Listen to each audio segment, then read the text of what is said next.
is recognized to deliver his sponsorship speech. Thank you, Mr. Speaker. Honorable Speaker and distinguished colleagues in Congress at lahat po ng ating mga kababayan na nakikinig dito at sa ating website ngayong hapon na ito. Gusto ko lang pong sabihin unang-una, Mr. Speaker, the time of reckoning has come. Nakalagay po sa Matthew chapter 7 and verse number 2.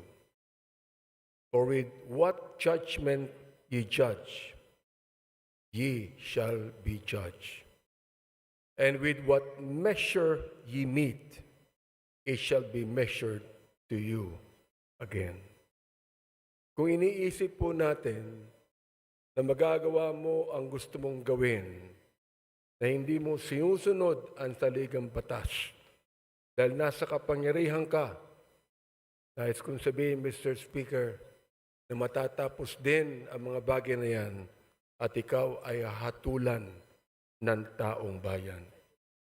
Ito pong House of Representatives ay ang bahay po ng taong bayan. Sapagkat tayong lahat ay inelect ng taong bayan upang tayo ay magbusisi ng lahat ng katiwalaang nangyayari sa ating pamahalaan.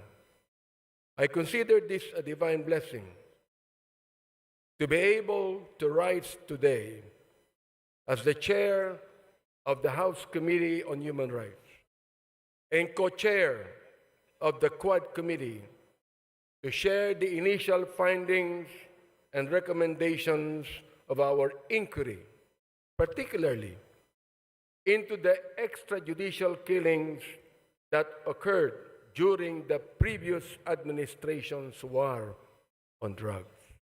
Inuulit ko po, Mr. Speaker, kakampi ako ng dating administrasyon kapag pinag-uusapan po ang pag-alis ng droga sa ating bansa.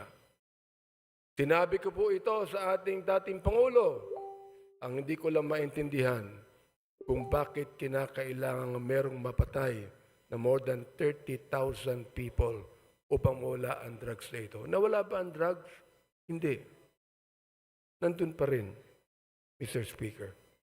Indeed, there is a season for everything and a time for every purpose under the heaven, as made clear by the Lord in chapter 3 of the book of Ecclesiastes. This is the most opportune time for the Joint Committee on Dangerous Drugs, Public Order and Safety, Public Accounts, and the Committee on Human Rights to present to you a progress report on our inquiry in aid of legislation. After 13 rigorous and thorough hearings of the so-called Quad Committee, we are confident that we have gathered substantial findings backed by competent evidence to make the requisite recommendations to this legislative body and to the appropriate government agencies for appropriate and decisive action. There was systematic violation of human rights and blatant disregard of due process. The deep probe into the extrajudicial killings, or AGKs, that occurred during the administration of former President Rodrigo Roa Duterte's war on drugs yielded a far deeper tragedy into the lives of the Filipino people rather than the protection and preservation thereof that it was heralded to accomplish. The numbers, Mr. Speaker and my dear colleagues, speak the scary truth. According to data from the Philippine National Police from July 1, 2016 to June 30 of 2022, 7,640 individuals were killed in official police operations. Of these documented deaths, 7,173 were drug pushers, 440 were drug users that should have been rehabilitated, not killed, and only 21 were drug lords. Mr. Speaker, from as far back as May 15, 2024, when my committee started digging into the EJ case, we had been presented with multiple reports indicating that there had been massive nationwide drug-related killings within the period July 2016 to June 2022.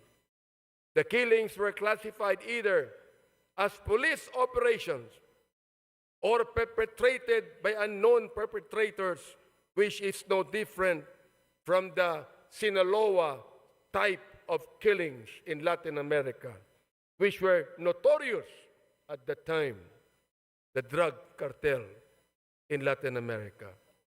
The 2017 year-end accomplishment report of the Duterte administration highlighted as key accomplishments, my dear Speaker, the deaths of 3,967 drug personalities and 16,355 homicide cases under investigation as of 30 September 2017. The PNP reported that there was a total of 7,640 illegal drug suspects who died in police operations, 2,053 of which were recorded in the first 6 months of the Duterte presidency from July to December 2016. No less than the United Nations Office of the High Commissioner for Human Rights noted that there were at least 8,663 drug-related killings as of February of 2019, while academic research, the HUS project of the Third World Studies, University of the Philippines, gathered around 5,348 recorded deaths.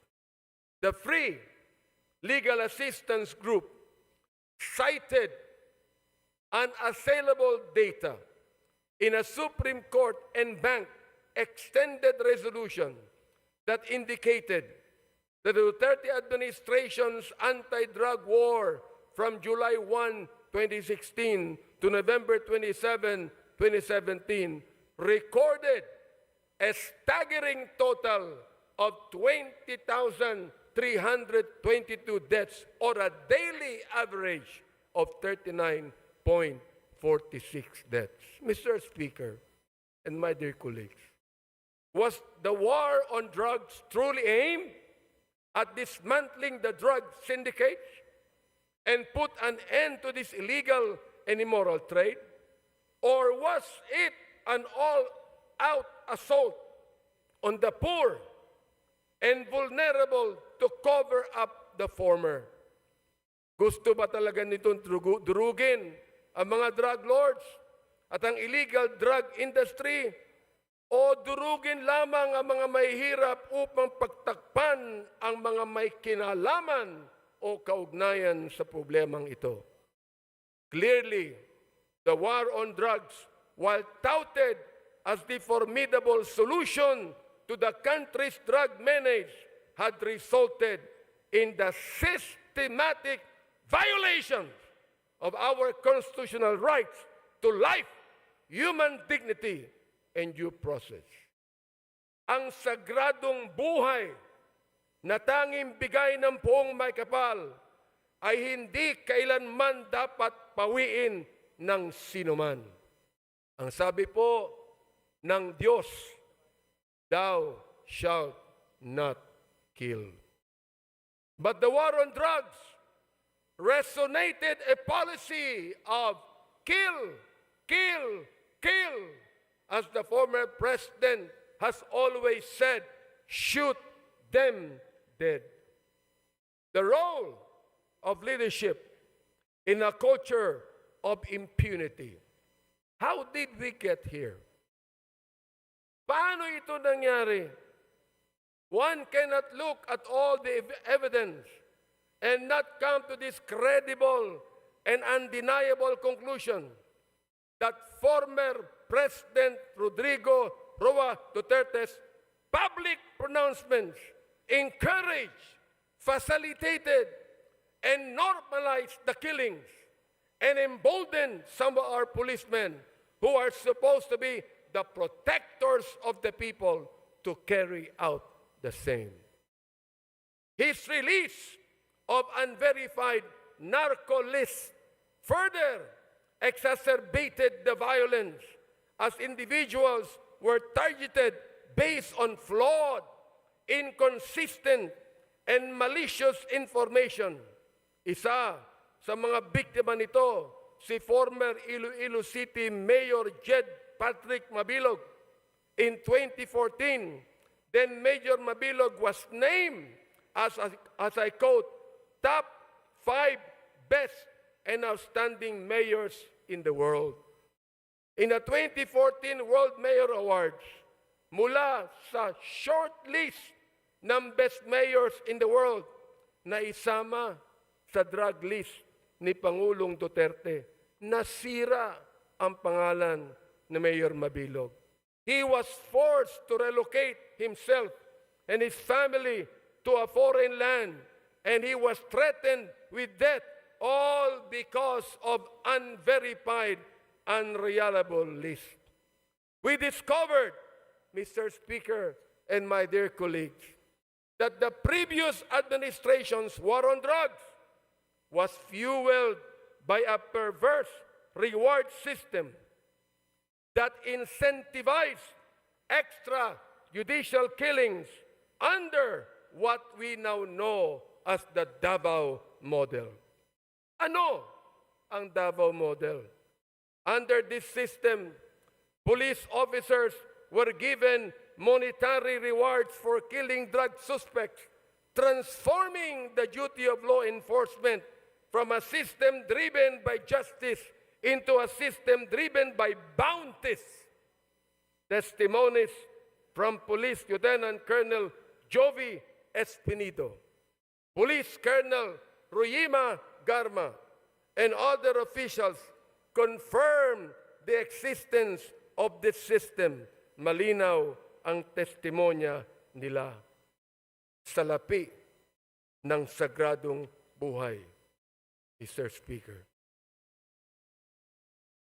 In a civilized society that upholds the rule of law and due process, there is no rhyme or reason for such diabolical attacks on the sanctity of life on every human being.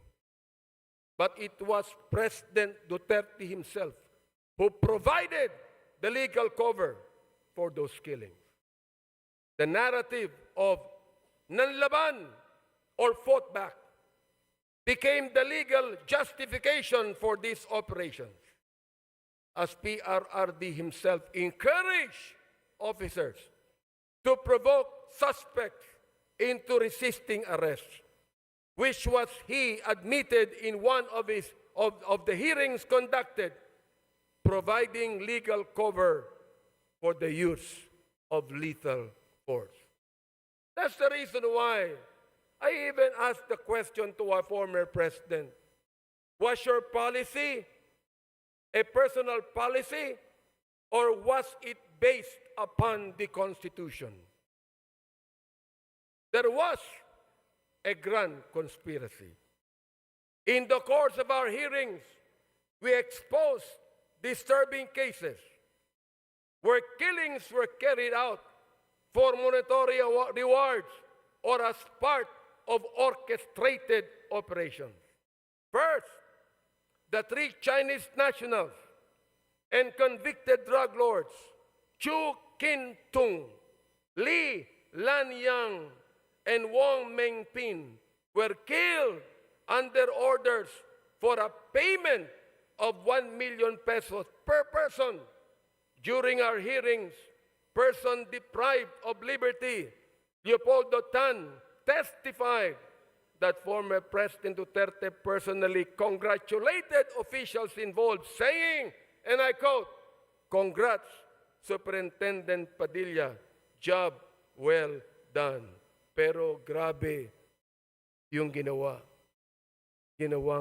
dinuguan. End of quote. Alam ko, ibabas na naman ako na ma-DDS pagkatapos nito. Gusto kong makinig kayong lahat. Alamin nyo nung muna ang batas. Bago nyo kami murahin, bago nyo kami latiin, alamin nyo muna ang batas. Sapagkat dito po, sa house na ito, ay pinaglalaban namin hindi lamang ang katuwiran ng bawat tao, kundi ang tinatawag nating sanctity of life. Second, the assassination of Police General Wesley Barayuga, na binanggit na ng aming chairman. Witnesses testified that Barayuga was killed under instructions from police officials with a reward of 300,000 pesos given for his murder. Police Colonel Grijaldo, na kinontempo namin sa aming last Quadcom hearing. Nandito po siya ngayon. Maaari narinig niya. Anong ginawa niya nung siya ang Chief of Police ng Mandaluyong City? Nang general na ito ay pinatay doon sa Mandaluyong, walang police report, walang investigation report, walang ginawa ang Chief of Police na ito. Siya ba'y tinanggal sa pagiging Chief of Police? Hindi, mga kaibigan. Samantalang yan palagi ang SOP ng Philippine National Police. We heard testimony that revealed that police officers had killed quotas and were rewarded for complying with them. Police Lieutenant Colonel Espinido detailed that a 20,000 peso reward was paid per kill. Yan po ang kanyang statement. Our investigation also unearthed cases where the drug war served as a tool to eliminate competition among drug syndicates.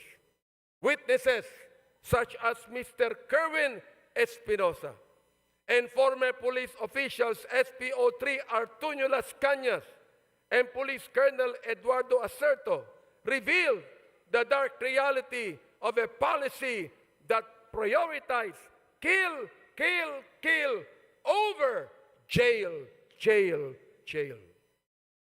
Mr. Speaker, more data revealed how every effort was made to ensure that those involved in these killings were spared from the consequences of their actions.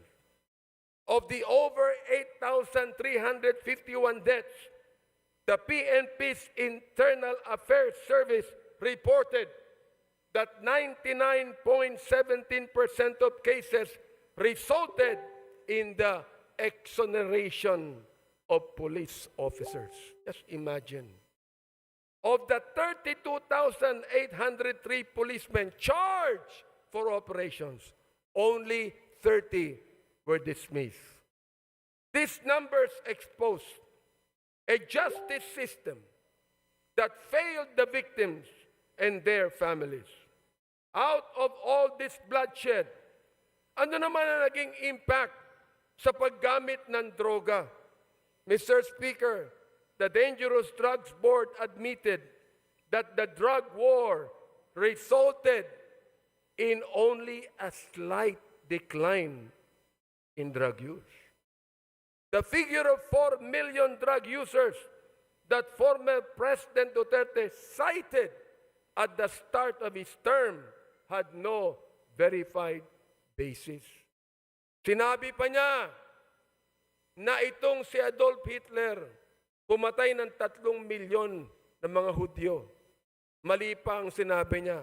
6 million po ang napatay niya. Kaya dapat din patayin ang 3 milyon ng mga drug pushers. Ganun po ba ang dapat katawiran ng isang pangulo ng isang democratic country? Hindi po tayo terorista. Hindi tayo komunista. Hindi tayo diktadorya. Tayo po ay demokrasya. Mr. Speaker, as a result of these hearings, we filed House Bill number 10986, an act classifying and penalizing extrajudicial killings as a heinous crime, providing reparation for the victims, and strengthening the mechanism for its prevention. This bill, otherwise known as the Anti-Extrajudicial Killing Act, defines extrajudicial killing as any killing other than that imposed by the state pursuant to the provisions of the Constitution on heinous crimes, or a deliberate and arbitrary killing of any person not authorized by a previous judgment pronounced by a competent court, committed by a public officer, personal authority, agent of a personal authority, or any person who is acting under the actual or apparent authority of the state.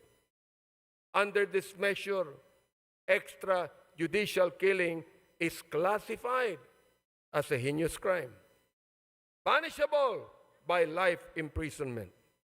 Monetary reparation between 250,000 pesos to 500,000 pesos, as well as a non-monetary reparation, will be granted to victims and their families to be determined by the extrajudicial killing claims board proposed under the bill. Sana po maging batas na po ito. Next, we recommend the passage of a death in custody or under Police Operations Act. This will institutionalize official recording and reporting of deaths during police operations in custody with mandatory annual reports as submitted to Congress, DOJ, and the CHR. The establishment of a national interagency investigative body, an independent agency tasked to investigate EJKs and the other human rights abuses committed by state and non-state actors. The creation of an independent international affairs service that is autonomous to ensure accountability free from the PNP influence. We also recommend the filing of appropriate charges against officials responsible for these atrocities. We recommend that cases be filed under Section 6, Crimes Against Humanity, under the International Humanitarian Law, Republic Act 9851, against former President Rodrigo Roa Duterte, Senator Ronald Bato de la Rosa, former PNP Chief Oscar David Albayalde, and former PNP Chief De Bolsinas, among others. We also recommend reparations for victims of EJKs, strengthening the Commission on Human Rights, and enacting prevention measures to ensure that none of these horrendous abuses to human rights will ever happen again. Mga kababayan, as stewards of justice and as the representatives of our people, it is our moral and sacred duty to hold the perpetrators accountable and to uphold the value of every human life. Nais ko sang sabihin sa inyo na ang distrito ko po ay drug-free. Pero walang napatay, kahit isa.